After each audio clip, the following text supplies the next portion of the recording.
करेंगी? मेरे भैया तो हाँ बोलिए, क्या तुम्हारे भैया है तो क्या करेंगे? तुम क्या करेंगे? क्या करना क्या? मैंने इसके बाद जो तमाशा किया वही मैंने आपके कास्ट के सर को वीडियो डाला। बंद करा पड़े ना, वंदे मातरम बोलना पड़ेगा। बोलिए। आपको किसी ने आके फोर्स किया?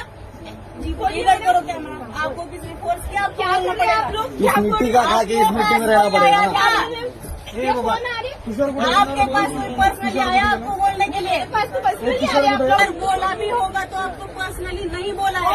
पर्सनल मन में का तुला ओके, आपके पास बड़ा नहीं हुआ था, बोलना ही पड़ेगा। अरे आपको पर्सनली बोला ही नहीं। भारत स्वातंत्र्यामध्ये होता ज्यावेळेस भारतावर इंग्रजांचं राज्य होतं त्यावेळेस भारताला सर्वांना एकत्र करण्यासाठी आणि भारताला पारतंत्र्यातून काढण्यासाठी वंदे मातरम गीताच्या खाली सर्व एकत्र आले होते आणि तेव्हा आपल्याला आज भारताला स्वातंत्र्य मिळलंय. आज जर महिला ट्रेनमध्ये प्रवास करत असतील, आज जर आपण इथं व्हिडिओ काढतोय, आज जर आपण इथं मोबाईल वापरतोय, कशामुळे वापरतोय तर आपल्या पूर्वजांनी सुनलो पहिले